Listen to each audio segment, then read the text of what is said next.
আমরা শ্রীমদ্ ভগবত গীতার পঞ্চম অধ্যায় পাঠ করছি। সন্ন্যাস যোগ। আমরা এই অধ্যায়টি শুরু করেছি প্রথম দুটি শ্লোক আমরা পড়েছি। এই অধ্যায়ে ভগবান সন্ন্যাস যোগ অর্থাৎ কর্মসন্ন্যাস এবং কর্মের কথা পুনরায় বলছেন। আমরা তৃতীয় অধ্যায় পড়ে এসেছি, যেখানে ভগবান কর্মযোগের কথা বলেছেন। তার পূর্বে দ্বিতীয় অধ্যায়ে সাংখ্যযোগের কথা বলা হয়েছে এবং তারপরে চতুর্থ অধ্যায়ে জ্ঞানের কথা বলা হয়েছে। এখন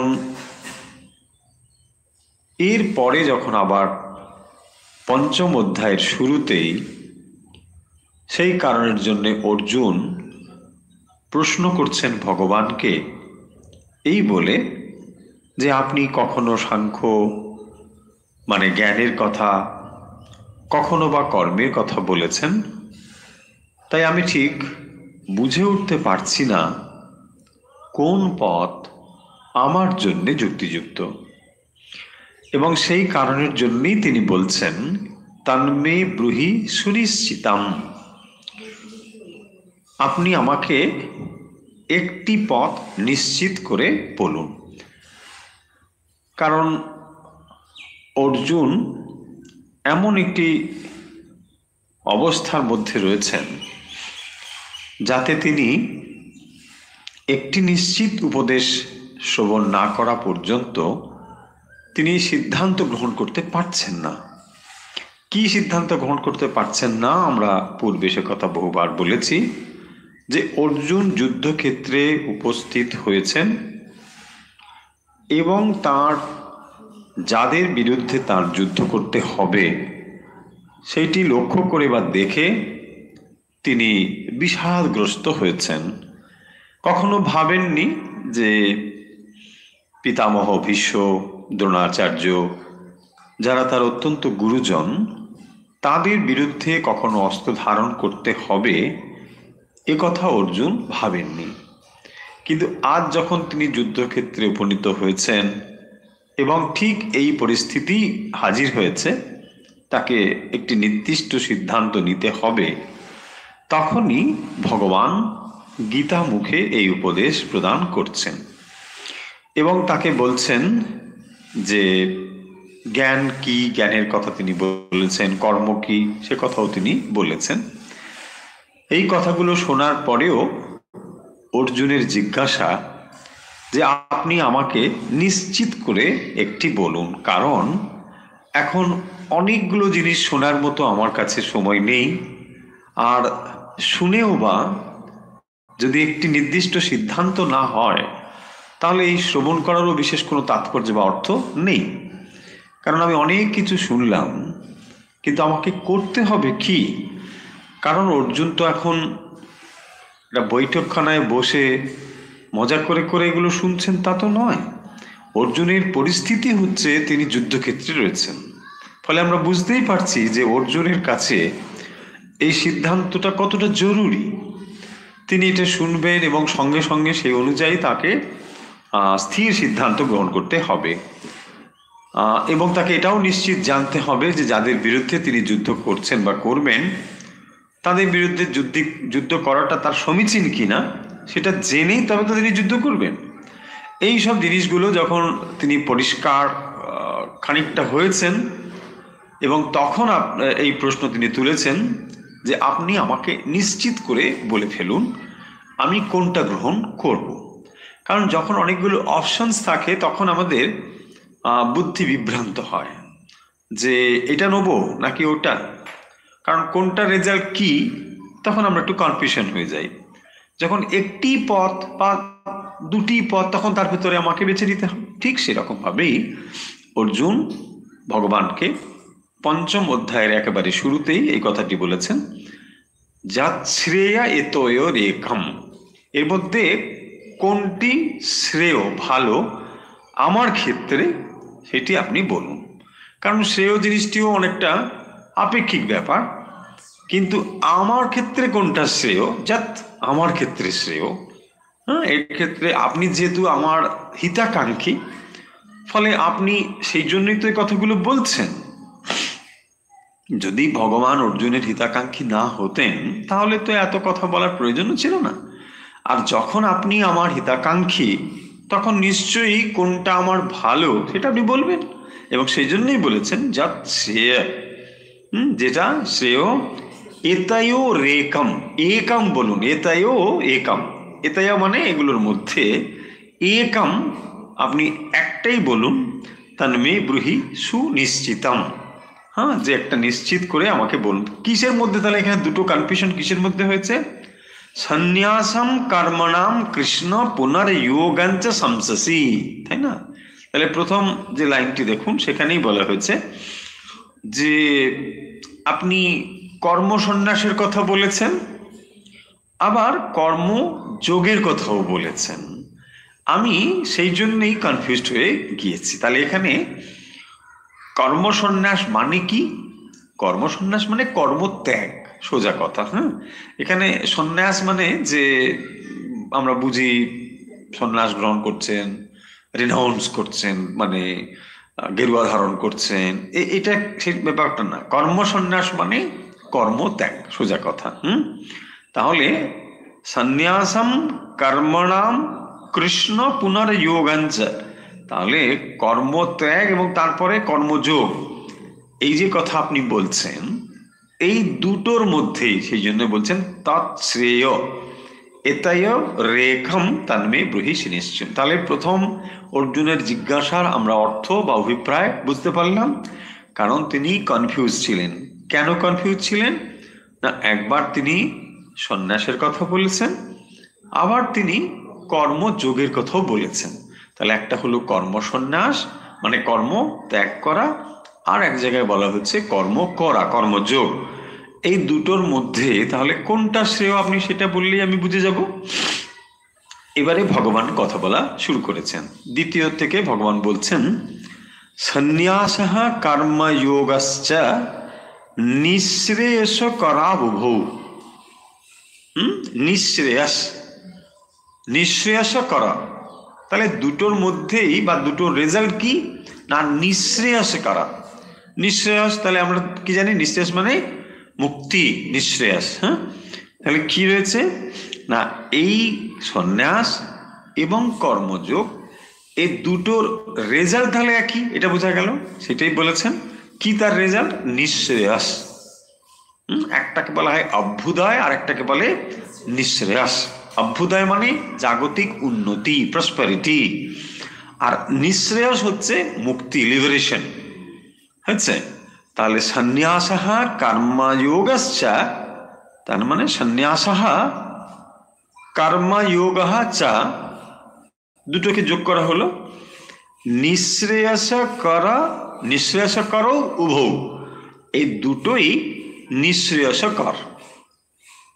পরিষ্কার দেখুন, এখানে কোনো আর অর্থ, কোনো অসুবিধা নেই।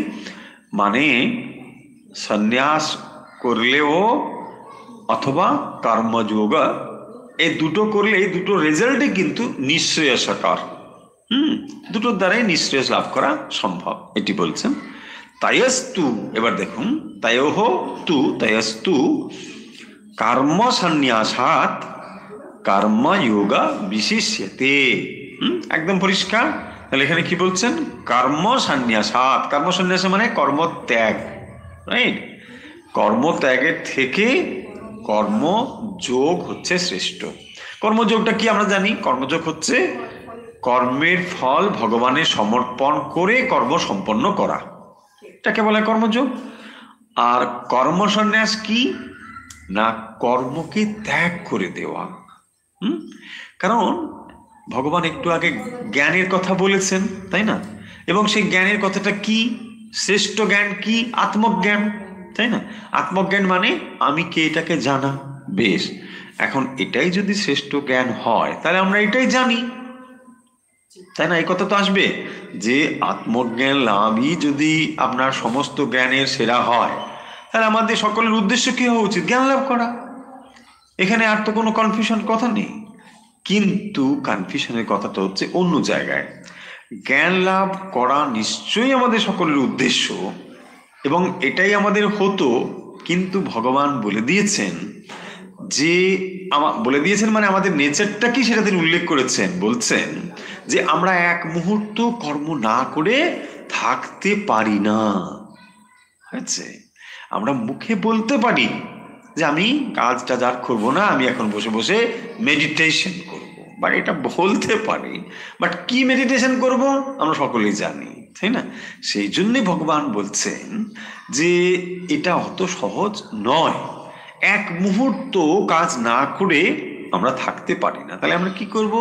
হয়তো ফিজিক্যালি আমি চুপ করে বসে রয়েছি, কারণ আমি অ্যাভয়েড করতে চাই।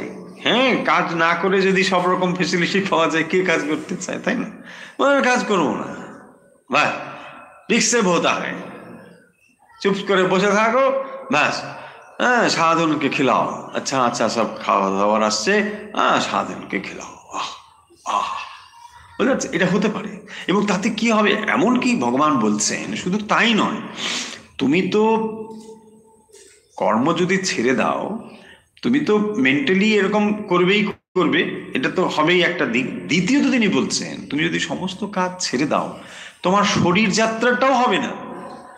শরীরটাকে যদি তুমি সচল রাখতে চাও, তার জন্য তোমার কাজ করতে হবে। দেখুন, তার মানে একটা ইনস্ট্রুমেন্ট, শরীরটা তো ইনস্ট্রুমেন্ট, সো ইনস্ট্রুমেন্টটা তখনই ঠিকঠাক থাকবে যদি মাজা ঘষা হয়, তাই না? দেখুন, একদম একদম সোজা ল্যাঙ্গুয়েজ, এর থেকে আর সোজা ল্যাঙ্গুয়েজ কিছু হতে পারে না। আপনার একটা গাড়ি আছে, বলছে না ওটা ব্যবহার করা হয় না, রেখে দিই, আচ্ছা কিছুদিন পরে ওটা খারাপ হবে কি না? একদম সত্য কথা। ঠিক এরকম ভাবে এই ইনস্ট্রুমেন্টটাকে যখন আমরা ভাবছি হ্যাঁ এটা ব্যবহার করো না, এটা ব্যবহার করলে খুব খারাপ হয়ে যাবে, গায়ে রোদ লেগে যাবে, তাই না? হ্যাঁ, তখন কি করলো, হ্যাঁ বসে থাকো, চুপ করে ঘরে বসে, ডেফিনেটলি জাস্ট এটা আস্তে আস্তে রুইন হয়ে যাবে। এটাই বলছেন যে শরীর যাত্রা, আপনার শরীর যাত্রার জন্যেও এটাকে কিন্তু ব্যবহার করতে হবে, হয়েছে? এবং শুধু তাই নয়, দেখুন আরো যদি আপনি দেখেন আমাদের হিউম্যান বডির স্ট্রাকচারটাকে দেখুন, পা দুটো ভগবান এমন করে রেখেছেন জাস্ট মুভ করার জন্যে। ওই যে সেই উপনিষদের বাণী না, চরৈবেতি চরৈবেতি, আপনি একটা হিউম্যান বডিকে দেখুন, ওটা যেন তৈরি হয়েছে ছোটার জন্যে, সামনের দিকে এগিয়ে যাওয়ার জন্যে। ওর ভেতরে যেন একটা এরকমই জিনিস রয়েছে যে ও যেন ছুটবে, ওই জন্যই ভগবান তৈরি করছেন, চুপ করে বসে থাকার জন্য নয়। চরৈবেতি, ওর হাত দেখুন সবসময় সামনের দিকে যাবে, পা গুলো সামনের দিকে যাবে, চোখ দেখুন সামনের দিকে রয়েছে, নাহলে তো পেছনে ভগবান চোখ লাগিয়ে দিতে পারতেন, তাই না? পেছনে চোখ আছে, এইগুলো থেকে দেখুন সব সামনের দিকে যাওয়ার জন্য যেন প্রস্তুত হয়ে আছে। তো সেইটি বলছেন যে তাইস্তু কর্ম সন্ন্যাসাৎ কর্মযোগ বিশিষ্যতে, এবং সেই জন্য ভগবান বলছেন যে তাহলে এই যদি তোমার অবস্থা হয়, এক মুহূর্ত যদি তুমি কাজ না করে থাকতে পারবে না, তাহলে কি বেটার তোমার কাজ করা উচিত, এইটাই ভগবান বলছেন। এবং তিনি এটাও বলছেন যে যদি সত্যি কেউ এরকম হয় যে তিনি কর্মকে ত্যাগ করে তিনি সন্ন্যাস, যথার্থ সন্ন্যাস গ্রহণের উপযুক্ত, তাহলেও তিনি লোক কল্যাণার্থ কর্ম করবেন। ভগবান যে কথা বারবার বলছেন যে আমার নিজের কোনো প্রয়োজন নেই, তবু আমি এক মুহূর্ত চুপ করে নেই, কারণ আর কি হবে না, মানুষ তাকে ফলো করবে। আরে ভগবানই কাজ করেনি তো আমার কাজ করার কি দরকার, তাই না? হ্যাঁ, শ্রীরামকৃষ্ণ একটা মজার এক্সাম্পল দিয়েছেন না, বলছে আমি যদি দাঁড়িয়ে দাঁড়িয়ে করি, সালারা ঘুরে ঘুরে করবে। হ্যাঁ, মানে কি, লোকস্তাদনুবর্ততে, তাই না? লোকস্তাদনুবর্ততে, ভগবান যা করেছেন এটা সবাই করবে। শ্রীরামকৃষ্ণ দেখুন কি পরিশ্রম করছেন, ওইরকম তার শরীর, ওইরকম শরীর মানে এত নরম যে শরীরে মানে হাত দিলে মনে হচ্ছে যেন একটা মানে মাখন লাগানো রয়েছে, এইরকম যার শরীরের অবস্থা, যার শরীর দিয়ে কোনো কর্ম সম্পন্ন হওয়ার মতন শরীর নয়, এত সফট। সেই শ্রীরামকৃষ্ণ কলকাতায় আসছেন, বলছে না চলো চলো, ভক্তের কাছে আসছেন কেন? একটা দৃষ্টান্ত স্থাপনের জন্যে তিনি করছেন, একটা যুগকে তিনি রিপ্রেজেন্ট করছেন, তাই না? ভগবান যখন আসছেন, ভগবান তো মানে যে 24 ঘন্টায় আবার একবার এসে যাবেন এরকম তো নয়। একটা নির্দিষ্ট একটা দীর্ঘ সময়কে তিনি রিপ্রেজেন্ট করছেন। ফলে তিনি এক মুহূর্ত চুপ করে বসে নেই। ভক্তরা যখন যাচ্ছেন তখন তিনি তাদের সঙ্গে কথা বলছেন। এদিকে ডাক্তার বলছেন আপনি কথা বলবেন না, আপনার কথা বলা বারণ। তবুও তিনি দেখুন বলছে না, শরীরটা তো যাবেই। দেখুন কি তার ভাব, বলছে মানুষের জন্য যদি একটা আমি কিছু বলে যাই, এবং ওই যে বলে যাওয়া মানে শুধু সামান্য কথা নয়, ওই কথাটা মানে ওর প্রাণটাকে তিনি জ্বালিয়ে দিয়ে যাচ্ছেন, জাগিয়ে দিয়ে যাচ্ছেন, এবং ওই প্রাণ থেকে লক্ষ প্রাণ জেগে উঠবে।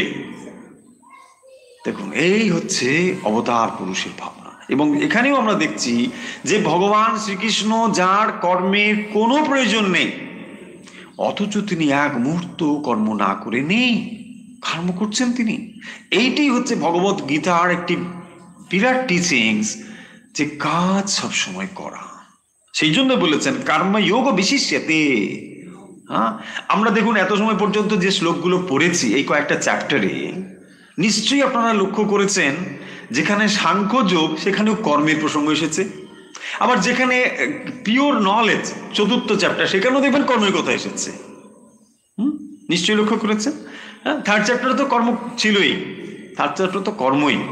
হ্যাঁ, আবার দেখুন 4th-এও কর্মের কথা এসেছে, ইভেন 5th-এও কর্মের কথা এসে যাচ্ছে। হ্যাঁ, সেই জন্য তাহলে এবার আমরা পড়েছি 2 নম্বর পর্যন্ত। তাইস্তু কর্ম সন্ন্যাসাৎ কর্মযোগা বিশিষ্যতে হয়েছে। তাহলে আজকে আমরা নতুন শুরু করতে পারি। 3 হয়ে গিয়েছিল? ও না না, 3 হবে। হ্যাঁ, 3 হবে, 3 হবে। 3 ইম্পর্টেন্ট, খুব ইম্পর্টেন্ট। জ্ঞেয়সা নিত্য সন্ন্যাসী यो नाद्वेष्टि न कांक्षति निर्द्वन्द्वो हि महाबाहो सुखं बन्धात् प्रमुच्यते। আমরা পড়ছি 5ম অধ্যায়ের 3য় নম্বর শ্লোক। আগে আমরা সন্ধি বিচ্ছেদ করে শ্লোকটা দেখব, তারপরে তার অর্থ দেখব। দেখুন কিভাবে পড়া হচ্ছে। জ্ঞেয়ঃ स नित्य सन्यासी। ज्ञेयः स नित्य सन्यासी या न द्वेष्टि न कांक्षति। হয়েছে? খুব সহজ। তারপরে নির্দ্বন্দ্ব হি মহাবাহো সুখম বন্ধাৎ প্রমুচ্যতে। আমি আবার একবার বলি। জ্ঞেয়ঃ সঃ নিত্য সন্ন্যাসী ইয়ঃ ন দ্বেষ্টি ন কাঙ্ক্ষতি নির্দ্বন্দ্বঃ হি মহাবাহো সুখং বন্ধাৎ প্রমুচ্যতে। হয়েছে? এবারে দেখুন, এখানে আমরা অর্থ করব 3 নম্বর শ্লোকের অর্থ। প্রথমেই আমরা দেখব সম্বোধন পদ। এখানে সম্বোধন পদ হচ্ছে মহাবাহু। হে মহাবাহু অর্জুন। ভগবান বলছেন অর্জুনকে মহাবাহু, হে মহাবাহু। মহাবাহু শব্দের ভেতর দিয়ে অর্জুনের যে পরাক্রমশালী, তিনি বীর, এটাকেও স্মরণ করা হচ্ছে যে অর্জুন তুমি সাধারণ নয়, তোমার মধ্যে একটা ক্ষাত্র বীর্য রয়েছে, সেইটিকে এখানে যেন উস্কে দিচ্ছেন ভগবান। হে মহাবাহু। দেখবেন এইরকম সম্বোধন পদের ভেতর দিয়ে আমরা অভিপ্রায়কে ব্যক্ত করি। দেখবেন যখন কোনো ছেলেকে দিয়ে আপনি কাজ করতে চান, তাকে একটা কিছু, হ্যাঁ বাবা একটু এসো, তখন খুব মানে বাবা বাছা, কারণ ওকে দিয়ে কাজটা করতে হবে, তাই না? যখন আপনি বকা দেবেন তখন নিশ্চয়ই বাবা বাছা করবেন না। তার মানে পয়েন্টটা হলো সম্বোধনের ভেতর দিয়ে কিন্তু একটা অভিপ্রায় প্রকাশিত হয়। ঠিক তো যখন এইভাবে ভগবান বলছেন মহাবাহ, তারপরে বলছেন ইয়া, যিনি ন দ্বেষ্টি। দ্বেষ্টি মানে দেশ করা। দেশ বাংলায় বিদ্বেষ, এটা দেশ। ন কাঙ্ক্ষতি, আকাঙ্ক্ষা করা। কাঙ্ক্ষতি আকাঙ্ক্ষা করা।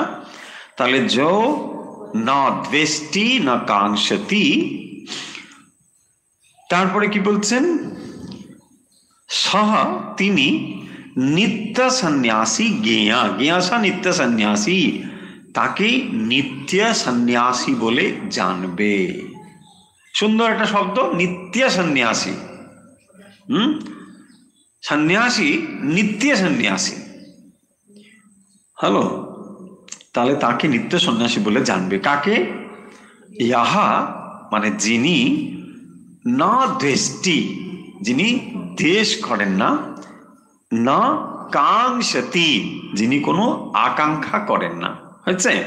তাহলে যিনি ন দ্বেষ্টি ন কাঙ্ক্ষতি, সহ তিনি, তাকে নিত্য সন্ন্যাসী জ্ঞেয়া, জ্ঞেয়া মানে জানবে, তাকে নিত্য সন্ন্যাসী বলে জানবে। তাহলে দুটো শব্দ কি হলো? ইহা না দ্বেষ্টি না কাঙ্ক্ষতি, মনে থাকবে দুটো শব্দ, ইও না দ্বেষ্টি না কাঙ্ক্ষতি। দেখুন, এই দুটো হচ্ছে নিত্য সন্ন্যাসীর বেসিক কোয়ালিটি। তাকে বলা হয় নিত্য সন্ন্যাসী। মানে এই নিত্য সন্ন্যাসী কে? যিনি লিঙ্গধারী সন্ন্যাসী, মানে সন্ন্যাসের চিহ্ন গ্রহণ করেছেন, ইভেন যিনি করেননি, যদি নাও করেন তাতে কিচ্ছু এসে যায় না, কিন্তু দুটো জিনিস, যো না দ্বেষ্টি না কাঙ্ক্ষতি, বাস, তিনি হচ্ছে নিত্য সন্ন্যাসী। তিনি গৃহেও হতে পারেন, তিনি সন্ন্যাস আশ্রমেও থাকতে পারেন, তাতে কিচ্ছু এসে যায় না। কিন্তু এই দুটো পয়েন্ট হচ্ছে খুব গুরুত্বপূর্ণ, যো না দ্বেষ্টি না কাঙ্ক্ষতি। কাঙ্ক্ষতি অ্যান্ড দ্বেষ্টি, তাহলে এর মধ্যে যুক্তদান নেই। তারপরে দেখুন, নির্দ্বন্দ্ব হি মহাবাহো সুখং বন্ধাৎ প্রমুচ্যতে। তাহলে পরের লাইনে কি বলছেন? নির্দ্বন্দ্ব হি, নির্দ্বন্দ্ব হি মানে যেহেতু, যেহেতু নির্দ্বন্দ্ব, তাহলে কি দ্বন্দ্বটা কি? সুখ দুঃখ, ভালো মন্দ, শত্রু মিত্র, আলো অন্ধকার, এইগুলোকে বলা হয় দ্বন্দ্ব, ডুয়ালিটি। তো যখন এই দ্বন্দ্বটা তার চলে যায়, তখন কি হয় না, বন্ধাত মানে সংসার বন্ধন থেকে তিনি কি করেন? প্রমুচ্যতে, সুখং প্রমুচ্যতে, মানে খুব সহজেই মুক্ত হয়ে যান। সংসার বন্ধন থেকে তিনি অত্যন্ত সহজেই, খুব সহজেই সুখং প্রমুচ্যতে, মুক্ত হয়ে যান। তাহলে দেখুন কত সুন্দর শ্লোকটা, খুব ইম্পর্টেন্ট শ্লোক। বলছেন জ্ঞেয়া সা নিত্য সন্ন্যাসী, তাকেই নিত্য সন্ন্যাসী বলে জানবে। কারণ আগে কি বলেছেন, অর্জুন কনফিউজ হয়ে গেছে। বলছেন তাহলে আমি সন্ন্যাস এবং কর্মযোগী, এই দুটোর মধ্যে আমি কোনটা, আমাকে একটা বলুন, আপনি একটা পথ বলে দিন। এইবারে ভগবান সেই পয়েন্টগুলোতে আসবেন, তার জন্য শুরু করছেন 3 নম্বর কথাটা দিয়ে। 3 নম্বরে সেই জন্য কি বলছেন? সেই জন্য বলছেন এই দুটোরই কিন্তু নিঃশ্রেয়সকারক, অর্থাৎ সন্ন্যাসের পথ দিয়ে গেলেও আপনি নিঃশ্রেয়সী লাভ করবেন, ইভেন যদি কর্মযোগী হয় সেও কিন্তু ওখানেই পৌঁছবে। সেই জন্য দুটোকে নিঃশ্রেয়সকারও বলা হয়েছে। কিন্তু তারপরে বলেছেন তাইস্তু, এ দুটো একই রেজাল্টই দেবে, কিন্তু তার মধ্যেও কর্মযোগ বিশিষ্যতে, কর্মযোগ হলো এর থেকে বিশিষ্ট। আচ্ছা, এরপরে বলছেন জ্ঞেয়াসা নিত্য সন্ন্যাসী, তাকে নিত্য সন্ন্যাসী বলে জানবে। কাকে? ইয়ো না দ্বেষ্টি, যার মধ্যে দেশ নেই, সেই ভাবটা কথা বলা হচ্ছে, যার মধ্যে কোনো দেশ বা বিদ্বেষ ভাব নেই। ইয়ো না দ্বেষ্টি, যিনি দেশ করেন না,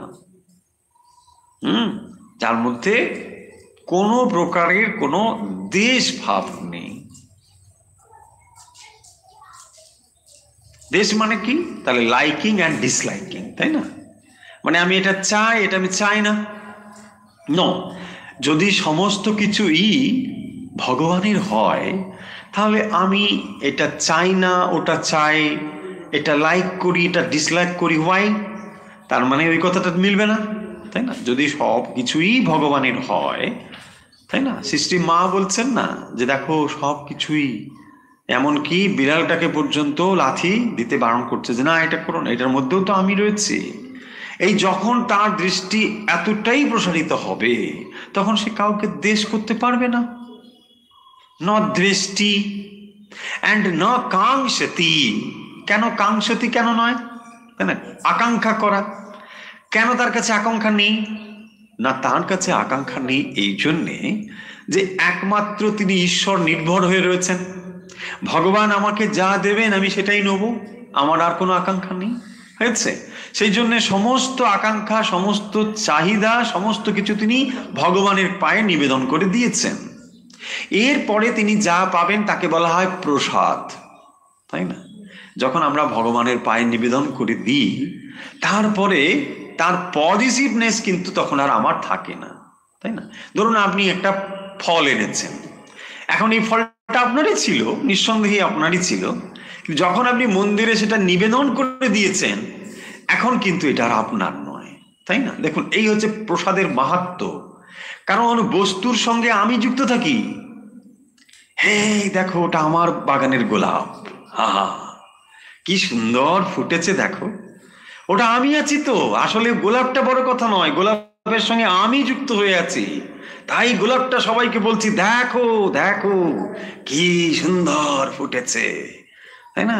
এখানে গোলাপটা বড় কথা নয়, গোলাপ কথা আমি, আমার বাগানের গোলাপ, আমার বাগানের আতা ভগবানকে দিয়েছি, দেখেছো কি সুন্দর আতা হয়েছে। বোঝা যাচ্ছে পয়েন্টগুলো? তাহলে দেখুন, তার মানে ওই বস্তুর সঙ্গে আমি টু সাম এক্সটেন্ড রয়েছি বলি এটা এরকম। এই যে পজিটিভনেসটা যখন আমি নিবেদন করে দিই তখন সেটা চলে যায়, তখন সেইটা এখন আর আমার নয়, আমি দিয়ে দিয়েছি। এবারে আমি কি করি, এই আমাকে একটু প্রসাদ দেবে, দেখুন আমি হাত পাচ্ছি, আবার ওই হয়তো এক টুকরো প্রসাদ আমাকে দিল, কিন্তু ওটা তখন আর আমার নেই।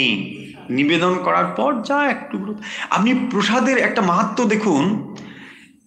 এইটাকে আপনি এরকম তো ভাববেন না যে আরো একটু দাও, না না না, যা দিয়েছে ওটাই ঠিক, তাই না? আবার এটাও আপনি ভাববেন না আচ্ছা এর সঙ্গে একটু আর একটু এটা দিলে বেশ ভালো হতো, না না না, যা হয়েছে ঠিকই আছে, তাই না? ওটাকে আপনি আর মানে কোনো মডারেশন অল্টারেশন বলছেন না না না, ওটা ঠিক আছে, যেমন হচ্ছে ওটাই দাও, তাই না? দেখুন, এইগুলো হচ্ছে প্রসাদে। কিন্তু আপনি যখন অন্য খাবার খাচ্ছেন সেখানে আপনি এক্সপেক্ট করছেন যে না না, এটাকে আরেকটু টেস্ট করার জন্য এই করে দাও, ওটা ওই করে দাও, সেটা থাকতে পারে। কিন্তু প্রসাদের সঙ্গে আপনার ওরকম নেই। না না না, ভগবানকে যখন দেওয়া হচ্ছে আমাকে সামান্যই দাও বাবা, সামান্যই দাও। দেখুন, এই যে সেন্সগুলো, এইগুলো হচ্ছে খুবই গুরুত্বপূর্ণ। এবং সেই জন্য বলছেন না কাঙ্ক্ষতি। সেই জন্য ভক্ত কি করেন, ভগবানের থেকে যা পাওয়া যায় সামান্য, আমি এই তিনি সবকিছু ভগবানের সমর্পণ করে দিয়েছেন। ইন রিটার্ন ভগবান তাকে যার জন্য যা নির্দিষ্ট রেখেছেন তিনি সেটাই গ্রহণ করছেন, তাই না? এইটাকেই বলা হচ্ছে ন কাঙ্ক্ষতি। তিনি আর কোনো আকাঙ্ক্ষা করেন না, যা পায়, যাদের ইচ্ছা লাভ সন্তুষ্ট, যা পাওয়া যায় সেটাতেই তিনি সন্তুষ্ট হয়ে রয়েছেন। এই দুটো হচ্ছে নিত্য সন্ন্যাসীর বৈশিষ্ট্য। তাকেই বলা হয়েছে নিত্য সন্ন্যাসী। ইয়ো না দেশটি না কাঙ্ক্ষতি, তিনি আর আকাঙ্ক্ষা করেন না এবং দেশ করেন না। যখন এই দুটো জিনিস থেকে তিনি মুক্ত হয়ে গেলেন, কোন দুটো জিনিস? যেখানে কোনো তার দেশ ভাব নেই, যেখানে লাইকিং ডিসলাইকিং নেই, যেখানে ত্যায্য গ্রাহ্য নেই, এই দূর হয়ে যাও, এই কাছে এসো, ন, এই ভাব থেকে যখন তিনি মুক্ত হয়েছেন এবং যখন তিনি ন কাঙ্ক্ষতি, তখন তাকে কি বলা হয়েছে? নির্দ্বন্দ্বী। তিনি হচ্ছেন নির্দ্বন্দ্ব। যেহেতু তখন তিনি নির্দ্বন্দ্বী মহাবাহ, তাহলে এই জগতে আমরা যে বদ্ধ হয়ে রয়েছি তার কারণ হচ্ছে দ্বন্দ্ব। এই জগৎকেই বলা হচ্ছে দ্বন্দ্বাত্মক। দ্বন্দ্ব মানে ঝগড়াঝাটি ভাববেন না কিন্তু, হ্যাঁ। দ্বন্দ্ব শব্দ সংস্কৃতের অর্থ হচ্ছে দ্বৈত ভাবনা, দুটো দুটো। যখনই যতদিনই আমরা সুখ চাইব, দুঃখ পিছু ছাড়বে না। যতদিন আমরা বন্ধু বন্ধু করেছি ততদিন শত্রু ছাড়বে না। যতদিন নাম যশের পেছনে ছুটেছি ততদিন অখ্যাতি অপজয় পিছু ছাড়বে না। এই যে জিনিসগুলো থেকে যিনি বিমুক্ত হয়ে যায়, অর্থাৎ আমি সুখও চাই না, আমি দুঃখও চাই না, আমি স্বর্গও চাই না, আমি নরকও চাই না, এই যে ভাবনাগুলো, বলছেন সুখং বন্ধাত প্রমুচ্যতে, তিনি তখন দ্বন্দ্বরহিত হয়ে চলে যান। এই যে দ্বন্দ্বরহিত হলে তাহলে কি হয় না, মাইন্ড দেখবেন তখনই চিত্ত সম্পূর্ণ শুদ্ধ হয়ে যায়। এই জগৎকে আমরা যেভাবে ব্যবহার করছি, যেভাবে আমরা জগতের প্রতি প্রতিক্রিয়া জানাচ্ছি, সেটা আমাদের মনেরই রিফ্লেকশন, তাই না? বারবার আমরা এই পয়েন্টটা বলেছি বিভিন্ন ক্ষেত্রে বিভিন্ন প্রসঙ্গে। তার মানে যখনই আমরা মেন্টালি পিওর হয়ে যাব, তখন এই জগতে যেভাবে আমরা রেসপন্ড করছি সেটা সম্পূর্ণ আলাদা হয়ে যাবে, তাই না? সম্পূর্ণ আলাদা হয়ে যাবে। যখন একটা বস্তুর প্রতি ধরুন আপনার আকাঙ্ক্ষা রয়েছে, তখন আপনি একটা লাইনে কথা বলবেন, তাই না? যদি আপনার কোনো আকাঙ্ক্ষা না থাকে তখন আপনি অন্যভাবে কথা বলবেন, তাই না? ধরুন একজন মানুষের কাছে একটা জিনিস রয়েছে, জাস্ট একটা এক্সাম্পল হিসেবে, এবং ওই জিনিসটা আমার খুব পছন্দের, আমি ওটা চাই। এখন আমার ওয়ে অফ টকিং কিরকম হবে? হ্যাঁ তুমি খুব ভালো জানো, এই মানে কি, আমার ওকে খুশি করতে হবে। করলে কি হবে, হয়তো জিনিসটা আমাকে অফার করলেও করতে পারে। দেখুন জাস্ট আমি একটা এক্সাম্পল বলছি। এবং যদি আমার ওই জিনিসটার প্রতি কোনো রকম দুর্বলতা না থাকে, আমার ওয়ে অফ টকিং কি ওরকম হবে? দরকার নেই, তোমার বাবু থাকুক না থাকুক আমার কিছু এসে যান, মানে জাস্ট একটা এক্সাম্পল। দেখুন তাহলে ঠিক এইরকম ভাবে যে জিনিসের প্রতি আপনার কোনো আকাঙ্ক্ষা নেই, কোনো ইচ্ছে নেই, তখন আপনি কি ওইভাবে কথা বলবেন? তার মন জেগে কথা বলবেন, যা সত্য তাই বলবেন। তাহলে আমরা সবসময় যে বলি আমরা খুব সত্য কথা বলি, আসলে ওটাও বায়াসনেস, তাই না? যারা বলে আমি খুব সত্য কথা, আমি কিন্তু একদম সহ্য করতে পারি না। সহ্য করতে পারি না মানে যেটা সহ্য করলে কোনো অসুবিধা হবে না সেটাই আপনি সহ্য করতে পারেন, তাই না? দেখুন এগুলো কিন্তু অত সহজ ব্যাপার নয়, খুব গভীরে গিয়ে ভেবে ভেবে দেখতে হবে, তবেই ওটা, তা নাহলে অত সহজ নয়। তার মানে যত সময় পর্যন্ত মনে ডিজায়ার রয়েছে, কখনোই আপনার ঠিকঠাক ভাবে ব্যবহারটা হবে না, হতে পারে না, হতে পারে না। দক্ষিণেশ্বরে শ্রীরামকৃষ্ণ রয়েছেন, আবার হৃদয়ও রয়েছেন, দুজনের কিন্তু মেন্টালিটি তো এক নয়। হৃদয় দেখছে যে একটু বড় লোকজন আসছে, ওর একটু পাওয়ার পজিশন আছে, হ্যাঁ ওকে যদি একটু তোয়াজ করা যায়, ফোন নম্বরটা হয়তো নিয়ে রাখতে পারে। ওটা তখন ফোন নম্বর ছিল না, না তখন তো ফোন নম্বর ছিলই না, তো নিয়ে রাখলে কি হবে, পরে হয়তো একটু ফোন করে, হ্যাঁ দেখুন না না ঠিক আছে তুমি তো মামার অনেক সেবা টেবা করো, ঠিক আছে হয়ে যাবে। দেখুন দুজনের পুরো আলাদা, দক্ষিণেশ্বরে রয়েছে দুজন, কিন্তু একরকম হবে না। তারপর ঠাকুর বলছে ওই দেখো হিঁদুর কি অবস্থা, একটা এরে বাছুর, সেইটাকে নিয়ে যাবে এখন ওখানে। হ্যাঁ ও একটা এরে বাছুর পেয়েছে, কেউ দিয়েছে একটা এরে বাছুর, গ্রামে নিয়ে যাবে, ওটাকে নিয়ে চাষ করবে। বলছে কি অজ্ঞান, দেখো এটাকে হাঁটিয়ে ওখানে। এখন তো আমি দেখেছি ওই ট্রাকের মধ্যে গরু নিয়ে যায়, তখন তো ট্রাকের মধ্যে গরু যেত, এখন গরুগুলোর ভাগ্য ফিরে গেছে, তখন হেঁটে হেঁটে যেতে হতো। চিন্তা করুন কোথায়, দক্ষিণেশ্বর আর ওই শিহর গ্রাম, ওখানে ট্রেনে সেগুলোকে নিয়ে যাবে ওখানে। ঠাকুর বলছে দেখো এগুলো যাবে ওইখানে গিয়ে আবার হাল চুষবে, এসব করবে। তাহলে আমরা 3 নম্বর পয়েন্টটা বুঝলাম। 3 নম্বর শ্লোকের অর্থ আশা করি বুঝতে অসুবিধে নেই। দুটো শব্দ মনে রাখবো, একটাকে বলা হয় দেশটি আর একটা হলো কাঙ্ক্ষতি। দেশ এবং আকাঙ্ক্ষা, এই দুটো থেকে হলে কি হবে না, নির্দ্বন্দ্ব হয়, তাই না? দেখুন এই দুটো রেজাল্টই হচ্ছে, সেই জন্য বলছেন হি নির্দ্বন্দ্ব, হি যেহেতু তিনি কি হবে, নির্দ্বন্দ্ব হয়ে যায়। তাহলে নির্দ্বন্দ্ব হলে কি হবে না, সুখং বন্ধাত প্রমুচ্যতে, বন্ধন থেকে খুব সানন্দে তিনি মুক্ত হয়ে যাবেন। কারণ তখন আর তার ধরে রাখার মতো কিছু নেই। এই জগতে ধরে রাখার জন্য কি চাই, একটা ইন্ধন চাই, তাই না? যখন একটা বাতি জ্বলছে, সে বাতিটা জ্বলার পেছনে একটা কারণ থাকবে। বলছে বাতিটা জ্বলছে কোনো কারণ নেই, এটাকে হতে পারে না।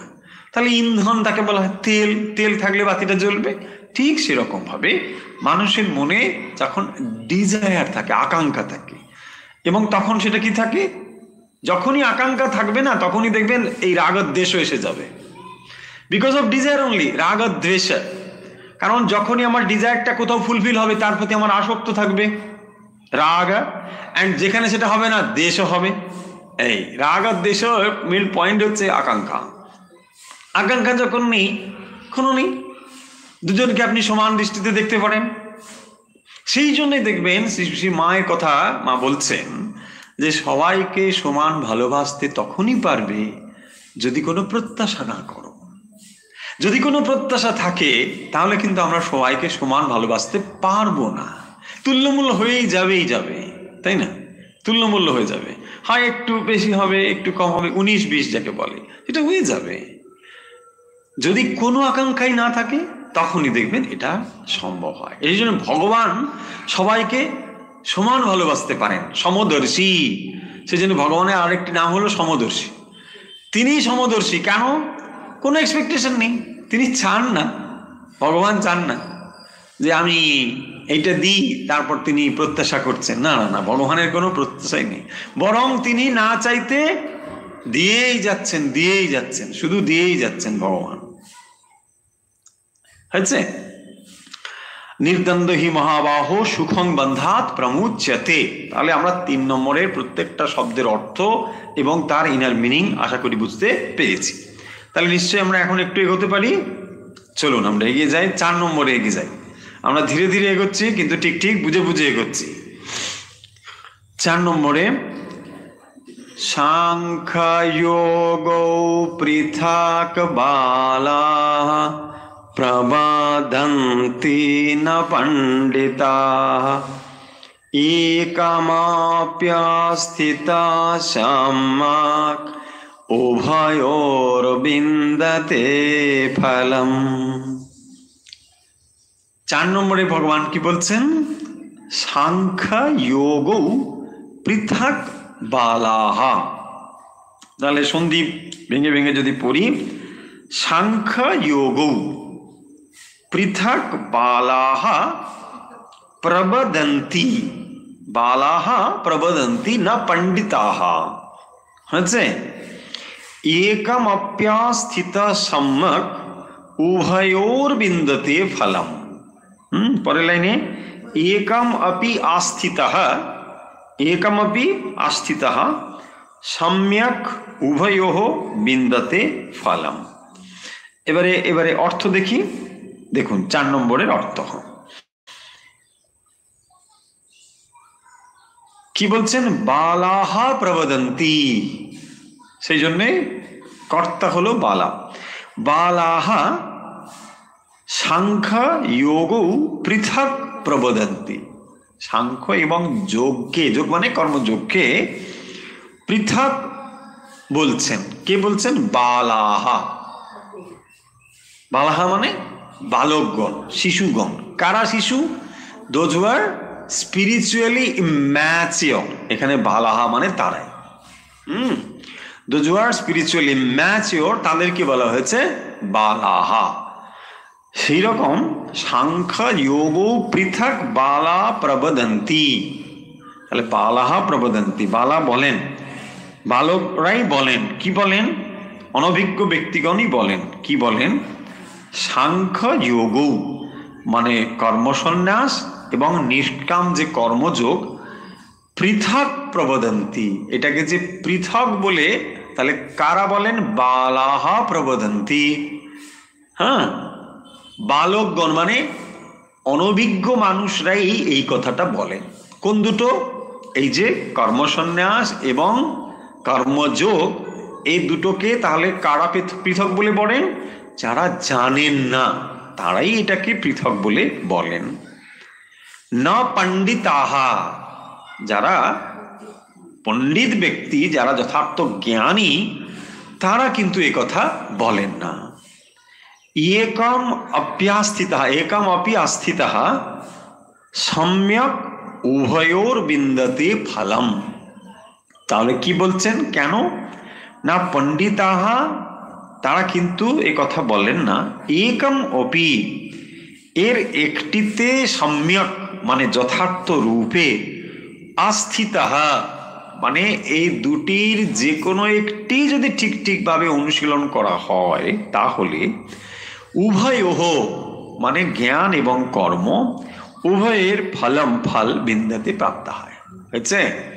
তাহলে দুটো যদি ঠিকভাবে অনুশীলন করা হয় যে কোনো একটি, তাতে কিন্তু উভয়োর বিন্দাতে ফলম, তার ঠিক ফল লাভ করা হবে বা ফল প্রাপ্ত হওয়া যাবে। অর্থাৎ দুটোতেই অনায়াসে মুক্তি হয়ে যেতে পারে। তাহলে 4 নম্বরে কি বলছেন না, অনভিজ্ঞ ব্যক্তিরাই কর্মসন্ন্যাস এবং কর্মযোগকে পৃথক ফল দায়ী বলে থাকেন, পৃথক ফলপ্রদী বলে থাকেন, কিন্তু পণ্ডিতগণ সে কথা বলেন না। জ্ঞান এবং কর্ম এর যে কোনো একটি যদি সম্যক রূপে অনুষ্ঠিত হয় তবেই উভয়ই মোক্ষ ফল লাভ করে, প্রদান করে। হয়েছে? দেখুন তাহলে 4 নম্বরে এসে ভগবান কি বলছেন, যে কথা তিনি 2 নম্বরেও খানিকটা বলে ফেলেছেন। 2 নম্বরে কি বলেছিলেন দেখুন, সন্ন্যাস কর্মযোগাশ্চ নিঃশ্রেয়স করাবভৌ, তাই না? এই দুটোই নিঃশ্রেয়স ফল প্রদান করে, দুটো। এটাই আবার 4 নম্বরে এসে বলছেন যে এই দুটো কিন্তু পৃথক নয়। যদি দুটো পথ পৃথক হয় তখন একটা প্রশ্ন আসবে যে আমি কোনটা গ্রহণ করব, তাই না? আইদার এটা নয় ওটা, যেটা অর্জুনের মনে প্রশ্ন এসেছিল যে আপনি কর্মের কথা বলেছেন আবার জ্ঞানের কথাও বলছেন, মানে কর্মসন্ন্যাসের কথা বলেছেন, ফলে আপনি নিশ্চিত করে একটা বলুন। তার উত্তরে ভগবান বলছেন যে যারা অনভিজ্ঞ তারাই এই কথাটা বলবেন, তাই না? ধরুন একটা রাস্তা এরকম হয় না, একটা রাস্তা ঘুরে ওই একটা জায়গায় গিয়ে পৌঁছেছে, আবার একটা রাস্তা আর একটু অন্য দিক দিয়ে ঘুরে ওই একই ডেস্টিনেশনে পৌঁছেছে। এখন যিনি এই দুটো রাস্তা দিয়ে গিয়েছেন তিনি বলতে পারবেন যে দেখো দুটো রাস্তাই কিন্তু এক জায়গায় গিয়ে মিলেছে। এখন যদি আমি এখান থেকে যাত্রা শুরু করি, কোথায় পৌঁছবে না যদি বুঝি, তাহলে আমি কি বুঝবো? আরে এটা এদিকে যাচ্ছে ওটা ওদিকে যাচ্ছে, দুটো বিপরীত, আরে আমাকে ঠিকঠাক করে বলুন, তাই না? আমি নাহলে খানিকটা গিয়ে কি আবার ঘুরে আসবো, খানিকটা গিয়ে কি ঘুরে আসবো, এই প্রশ্ন থাকবে। সেইটাই ভগবান বলছেন বালাহা, যারা অনভিজ্ঞ, তার মানে কি যারা এই রাস্তা দিয়ে যায়নি তাদের কাছে দুটো রাস্তা পৃথক বলে মনে হবে, যে এটা এদিক দিয়ে গিয়ে ওখানে গিয়েছে, এটা এদিক দিয়ে গিয়েছে। কিন্তু রাস্তার ডেস্টিনেশন যদি সেম হয় তাহলে দুটো পথ একই। সেইটাই বলা হয়েছে নিঃশ্রেয়স করৌ উভৌ, দুটোর দ্বারাই নিঃশ্রেয়স প্রাপ্ত হওয়া যায়, দুটো পথ একই। হয়েছে? সেটাই ভগবান বলছেন যে বালাহা পৃথক প্রবদন্তি, যারা অভিজ্ঞতা যাদের নেই তাদেরকে বলা হয়েছে বালাহা, এবং তারা কি বলেন না এটাকে পৃথক বলে বলেন। একটা কর্ম সন্ন্যাসের পথ আর একটি কর্মযোগের পথ, এই দুটো পৃথক নয়, পৃথক নয়। এমনকি আমরা দেখব যে কর্ম, ভক্তি, যোগ, জ্ঞান, এই 4টি পথই কোনোটা এয়ারটাইট কম্পার্টমেন্টের মতো পৃথক নয়। আমরা বহুবার এক্সাম্পল দিয়ে বলার চেষ্টা করেছি। ইভেন স্বামীজিও এই যুগে, এ তো আমরা পড়ছি ভগবত গীতার যুগ, এই যুগে স্বামী বিবেকানন্দ কম্বিনেশন অফ 4 যোগস তিনি বলেছেন, and that was his idea, এবং তিনি এটাই করেছেন মঠ মিশনে, এই আদর্শটাই ইমপ্লিমেন্ট করেছেন যে কম্বিনেশন অফ 4 যোগস। তিনি যে এমব্লেম ব্যবহার করেছেন সেখানেও দেখবেন এই 4টি যোগের সমন্বয়ের কথা বলেছেন, এবং এটাই তার আদর্শ যে 4টে যোগকে তিনি সমন্বয় করেছেন, যোগ ও সমন্বয়। কারণ আমরা একজন মানুষকে কর্মযোগী বলতে পারি তার প্রবণতা অনুযায়ী, কিন্তু তার মানে এই নয় যে তার মধ্যে ভক্তি নেই, তার মধ্যে জ্ঞান নেই, এটা হতে পারে না। এক একজনের প্রবণতা একদিকে, সেই অনুযায়ী তার ওটা হতে পারে।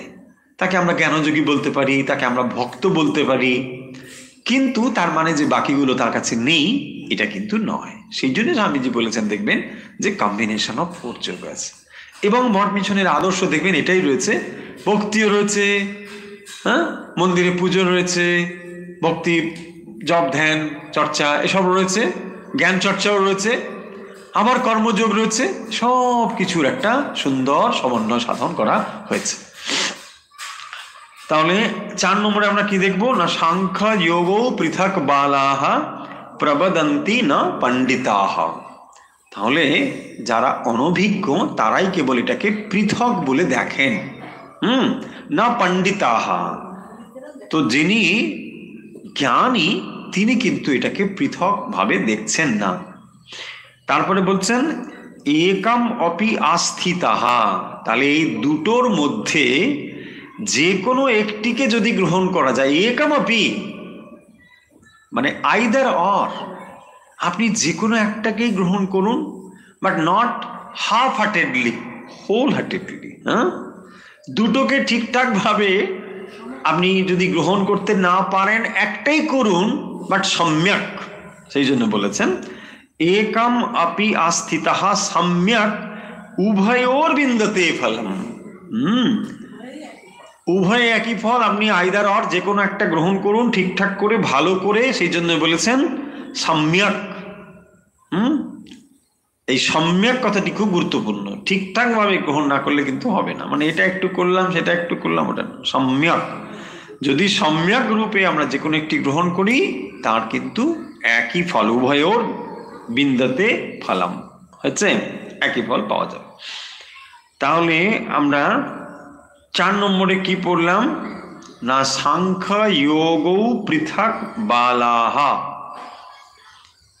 দ্বন্দ্ব সমাস হয়েছে দেখুন, সাংখ্য এবং যোগ। সাংখ্য যোগ নরা নরৌ, এখানে মিলে যাবে যৌ ও। সাংখ্য যোগ পৃথক বালাহা প্রবদন্তি। বালাহা সাংখ্য যোগ পৃথক প্রবদন্তি, তারা পৃথক বলেন না পণ্ডিতাহা। তারপরে বলছেন একম অপি আস্থিতাহা সম্যক উভয় বিন্দতে ফলম। তার মধ্যে যে কোনো একটা যদি সম্যক ভাবে করা হয় তাহলে কিন্তু ফলপ্রাপ্তি হয়। তাহলে ফলপ্রাপ্তি যদি এক হয় তাহলে যে কোনো একটা গ্রহণ করতে অসুবিধে নেই, তাই না? বলছেন আপনি যদি এই প্রশ্নটা অ্যাটেন্ড করেন এটা 10 পাবেন, আচ্ছা এটাও যদি করেন এটাতেও 10 পাবেন। আরে তাহলে তো মশাই আমি যে কোনো একটা নিতে পারি, তাই না? ঠিক অনেকটা এরকম আমার ব্যাপারটা হচ্ছে 10 নম্বর পাওয়া নিয়ে ব্যাপার, স্কোরিং, তাই না? আমরা দেখি না স্কোরিং, তো এটা হচ্ছে স্কোরিং। ওকে, তাহলে এটা 10 পাবো, এটা 10, ঠিক আছে মিটে নি, হয়ে যাবে, তাই না? এবারে কেন তাহলে দুটো হলো? দুটো হলো বিকজ অফ আওয়ার এবিলিটি, আমাদের মধ্যে যে ক্যাপাসিটি রয়েছে। সবাই তো আমরা ওই রকম এবিলিটি আমাদের মধ্যে নেই যে কি আমি সব ছেড়ে টুড়ে দিয়ে ধ্যান করতে বসে গেলাম। যদি থাকে দ্যাটস ওয়েল এন্ড গুড। আর যদি আমার মধ্যে এই এবিলিটি না থাকে, সেই জন্য কর্মের কথা বলা হয়েছে, তাই না? সেই জন্য দুটো পথ হয়েছে, যে যেটা পারবে। কারো যদি মনে হয় যে এই প্রশ্নের উত্তরটা তার কাছে সহজ, সেটা দেবে, সেই জন্যই না অপশন থাকে, সেই জন্যই অপশনগুলো রয়েছে। হয়েছে 4 বোধহয় 5 বোধহয় একটু হয়ে যাবে, একটু সময় আছে। ইয়াৎ সাংখ্যে প্রাপ্যতে স্থানম তাত যোগৈরপি গম্যতে একম সাংখ্যং চ যোগং চ যপাস্যতি সপাস্যতি। 5 নম্বর দেখুন, বলছেন ইয়াৎ সাংখ্যৈ প্রাপ্যতে স্থানম তৎ যোগৈ অপি গম্যতে একম সাংখ্যং চ যোগং চ যপস্যতি স পশ্যতি। তাহলে 5 নম্বরের আমরা একটু অর্থ দেখি। কি বলছেন 5 নম্বরে? না সাংখ্যেই, সাংখ্যেই মানে যারা জ্ঞাননিষ্ঠ সন্ন্যাসী, সেই জন্য বলছেন সাংখ্যেই। यत् সাংখ্যেই প্রাপ্যতে স্থানম। স্থানম মানে এখানে মোক্ষ, স্থানম স্থান, মোক্ষ বা গতি, প্রাপ্যতে লাভ করে, যোগই অপি কর্মযোগীও কর্তৃক তৎ সেই মোক্ষ স্থান গম্যতে প্রাপ্ত হন। যিনি সাংখ্যম চ যোগঞ্চ মানে জ্ঞানযোগ এবং নিষ্কাম কর্মযোগ একম একই ফলপ্রদ পশ্যতি দেখেন, সতিনি পশ্যতি মানে যথার্থ রূপে দেখেন। হ্যাঁ একই হলো, এখানে কেবল বলা হয়েছে এই দুটোর রেজাল্টের দিক থেকে, যে কথা আমরা একটু আগে বলেছি। তাহলে এখানে কি বলছেন? যৎ সাংখ্যেই প্রাপ্যতে স্থানম, এখানে স্থানম মানে মোক্ষম, মোক্ষ স্থানম আছে। তাহলে যৎ সাংখ্যেই, সাংখ্যেই মানে জ্ঞান নিষ্ঠ সন্ন্যাস হয়েছে, জ্ঞাননিষ্ঠ সন্ন্যাসের দ্বারা সাংখ্যেই ইয়ৎ প্রাপ্যতে স্থানম মানে ওই পরম পদ বা মোক্ষ লাভ করা সম্ভব হয়। ইয়ৎ যোগেই অপি গম্যতে, কর্মযোগের দ্বারাও সেটাই লাভ করা যায়, যোগেই অপি তৎ গম্যতে। একম সাংখ্যঞ্চ যোগঞ্চ, তাহলে সাংখ্য এবং যোগে অর্থাৎ জ্ঞাননিষ্ঠ সন্ন্যাস এবং কর্মযোগ এই দুটোতেই একম সাংখ্যঞ্চ যোগঞ্চ, তাহলে দুটোর রেজাল্ট তো একই, অর্থাৎ সেটা কি? সেজন্য বলছেন স্থানম মোক্ষ স্থানম, দুটোর রেজাল্ট একই। বলছেন ইয়া পশ্যতি সপশ্যতি মানে এইটিকে যিনি দেখেন তিনি যথার্থ রূপেই দেখেন, তিনি ন বালাহা তিনি পণ্ডিতাহা হয়েছে। এইটাকে যিনি দেখেন মানে যিনি এইটাকে ঠিক ঠিক অবগম্যতে, যিনি এটাকে ঠিক ঠিক বোঝেন, তিনি কি পণ্ডিতাহা, তিনি হচ্ছেন পণ্ডিত, তিনি হচ্ছেন ম্যাচিওর, স্পিরিচুয়ালি ম্যাচিওর। অর্থাৎ যখন এই দুটো ঠিকঠাক ভাবে একই জায়গায় নিয়ে যায়, যে কথা একটু আগে আমরা বলেছিলাম, এটাকে আরো ক্লিয়ার করে ভগবান স্বয়ং বলছেন যে 5 নম্বরে যে এই দুটোর রেজাল্ট কিন্তু একই, এবং সেটা কি? মোক্ষ প্রাপ্তি। যখন দুটোর রেজাল্ট একই হয় তাহলে দুটো একই, হ্যাঁ সেটাই বলেছেন যে যে দেখে, ওই জন্য বললেন যা পশ্যতি সপশ্যতি। হ্যাঁ পশ্যতি সপশ্যতি মানে যিনি এটাকে দেখেন, সপশ্যতি মানে তা যথার্থম পশ্যতি, তিনি যথাযথভাবে দেখেন। হ্যাঁ এটাই এই যে বালাহা এবং পণ্ডিতাহা, তাহলে যিনি যথার্থ রূপে দেখেন তিনি পণ্ডিতাহা, তিনি আর বালাহা নয়, এইটি হয়েছে। তাহলে এখন আমরা সমাপ করতে পারি 3, 4, 5। দেখুন আজকে আমরা পড়লাম 5ম অধ্যায় সন্ন্যাস যোগ এর 3, 4 এবং 5 নম্বর শ্লোক। 3 নম্বর শ্লোকের বক্তব্য ছিল কি? তাকে নিত্য সন্ন্যাসী বলে জানবে। ভগবান যখন বলছেন যে কর্মসন্ন্যাস এবং কর্মযোগ এই দুটো পৃথক নয়, দুটো কিন্তু একই, সে কথা তিনি একটু আগেই বলেছেন। কি বলেছেন? নিঃশ্রেয়স করো উভৌ, দুটোর দ্বারাই নিঃশ্রেয়স লাভ করা যায় হয়েছে। 3 নম্বরে এসে বলছেন জ্ঞেয়স নিত্য সন্ন্যাসী, তাকে নিত্য সন্ন্যাসী বলে জানবে যিনি এই দুটো জিনিসে প্রতিষ্ঠিত হয়েছেন। কি? ন দ্বেষ্টি ন কাঙ্ক্ষতি, যার কোনো দেশ নেই। আমরা দেশের উল্টে কি পড়েছি? রাগ দ্বেষ রয়েছে না? রাগ মিন্স অ্যাটাচমেন্ট, দ্বেষ মিন্স দূরে সরিয়ে দেওয়া। হ্যাঁ তাহলে একটা হলো লাইকিং, একটা হলো ডিসলাইকিং হচ্ছে। রাগ আমরা সাধারণত কি করি? যেটা পছন্দ করি কাছে টেনে দিই, আর যেটাকে পছন্দ করি না, তাই না? এই জিনিসটা হয়। তো এই যে রাগ অ্যান্ড দ্বেষ, এই দুটোকেই বলেছেন যিনি এখান থেকেই মুক্ত হয়েছেন। না দৃষ্টি না কাঙ্ক্ষতি, তার কাছে কোনো রাগ দেশ নেই, এটা চাই না এটা চাই না এরকম নেই, মানে লাইকিং অ্যান্ড ডিসলাইকিং নেই। এই লাইকিং অ্যান্ড ডিসলাইকিং যখন নেই, তিনি যেখানেই থাকুন না কেন তিনি নিত্য সন্ন্যাসী। তিনি সন্ন্যাসের চিহ্ন গ্রহণ করুন বা না করুন, তিনি হচ্ছেন নিত্য সন্ন্যাসী, তিনি যেখানেই থাকুন না কেন। রাগ দ্বেষ, তাহলে আমরা আশা করি বুঝে যাচ্ছি যে আমাদের এই জগতের সঙ্গে অ্যাটাচমেন্টের কারণগুলো কি কি। রাগ দ্বেষ না কাঙ্ক্ষতি, এবং তার মধ্যে কোনো আর আকাঙ্ক্ষা কিছু নেই। একমাত্র ভগবত ভক্তি প্রাপ্তি তার আকাঙ্ক্ষা, এছাড়া আর তার কোনো আকাঙ্ক্ষা নেই। শরীর ধারণের জন্য প্রসাদ রূপে তিনি যা প্রাপ্ত হন যথেষ্ট, আর তার বেশি কিছু তিনি চান না। তাকেই বলা হয়েছে নিত্য সন্ন্যাসী। খুব সুন্দর শব্দ, নিত্য সন্ন্যাসী। তারপরে বলছেন তিনি কি হন না নির্দ্বন্দ্ব, তার মধ্যে আর দ্বন্দ্ব থাকে না। হি মহাবাহ সুখং বন্ধাৎ প্রমুচ্যতে, তিনি তখন কি করেন না এই জগৎ বন্ধন থেকে, সংসার বন্ধন থেকে তিনি মুক্ত হয়ে যান। এরপরে 4 নম্বরের বক্তব্য হলো যে বালাহা প্রবদন্তি পৃথক সাংখ্য যোগ, সাংখ্য এবং যোগকে বালাহা পৃথক বলে থাকেন, কিন্তু না পণ্ডিতাহা, পণ্ডিত ব্যক্তি এটাকে পৃথক বলেন না। কেন বলেন না?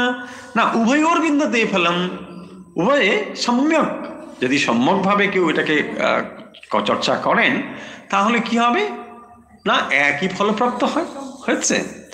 এবারে 5 নম্বরে তাহলে বক্তব্য কি? 5 নম্বরে বক্তব্য হলো ইয়াদ সাংখ্যই প্রাপ্যতে স্থানম তৎ যোগৈপি গম্যতে। দেখুন এখানে প্রাপ্যতে এবং গম্যতে দুটো শব্দ বলা হয়েছে না, দুটো শব্দের অর্থ কিন্তু একই। হ্যাঁ, গতি প্রাপ্তি এ দুটো শব্দ রয়েছে। হ্যাঁ, এক প্রাপ্যতে প্রাপ্ত হওয়া হয়, আর 2 হচ্ছে গতি গম্যতে, সেই জন্য দুটো শব্দ বলেছেন প্রাপ্তি এবং গম্য। তাহলে কোনটা না সাংখ্যেই জ্ঞান। তাহলে যারা জ্ঞাননিষ্ঠ সন্ন্যাসী তারা যা প্রাপ্ত হন, কর্মযোগীও তাই প্রাপ্ত হন। গম্যতে একই জিনিস প্রাপ্ত হন। যখন দুজনেই একই জিনিস প্রাপ্ত হন তাহলে কি বলবো না একম সাংখ্যঞ্চ যোগঞ্চ যপস্যতি। এইরকম ভাবে যখন দুটো জিনিসকে কেউ দেখে, কাকে দেখে? সাংখ্য এবং যোগকে, অর্থাৎ সন্ন্যাস এবং কর্মযোগ, যখন এই দুটোকে কেউ এভাবেই দেখে, কি দেখে না যেটা রেজাল্ট যেভাবে হয় কি পরম স্থানম, যখন দুটো জিনিসই আমাকে পরম স্থানে নিয়ে যায়, এই দৃষ্টিতে যিনি দেখেন তিনি কি দুটোকে পৃথক দেখবেন? বলছেন না না না না না, দুটো পৃথক নয়, দুটো তো একই জিনিস, দুটো দিয়েই তো ওখানে পৌঁছানো যায়। এটাকেই বলা হয়েছে যে ইয়া পাশ্চাতি সপশ্চাতি। যিনি এটাকে দেখেন তিনি যথার্থ রূপেই দেখেন, দেখেন মানে তিনি এটাকে ঠিকঠাক জানেন, অবগম্যতে তিনি এটাকে জানেন। বোঝা গেছে? তাহলে আজকে আমরা থামবো। এখন আমরা আজকে পড়লাম সন্ন্যাস যোগ 3, 4, 5। হ্যাঁ, আমরা একটু একটু করে এগোচ্ছি, আশা করছি আমরা বুঝে যাচ্ছি, আমরা শব্দের অর্থগুলো বুঝছি, তার ভেতরের অর্থটা বুঝছি, এবং যেখানে যেখানে প্রয়োজন রয়েছে আমরা একটু করে ইলাস্ট্রেশনও করছি। আজকের এই ইলাস্ট্রেশনগুলো খুব কঠিন কিছু নয় আশা করছি, এর ভেতরে খুব জটিল কথাও বিশেষ কিছু নেই, সহজ কথা, এখানে জ্ঞানের কথা রয়েছে। একটিকে বলা হয়েছে মানে কর্ম সন্ন্যাস, আর একটি হলো কর্মযোগ। হ্যাঁ, কর্ম সন্ন্যাস মানে যে কর্মগুলোকে আমরা ত্যাগ করে দিলাম, সেই কথাটি বলা হয়েছে। তো তার থেকে ভগবান বলেছেন কর্মযোগা বিশিষ্যতে, কর্মযোগকে তিনি বলেছেন। কিন্তু কর্মযোগ মানে যেখানে ফল ঈশ্বরে সমর্পণ করা, হ্যাঁ, সেটাকে বলা হয়। অর্থাৎ ফলের আকাঙ্ক্ষা না করে যে কর্ম করা, তাকেই বলা হয়েছে কর্মযোগের আদর্শ, সেটি। তাহলে আজকে আমরা এখানে থামছি, আমরা ফিরে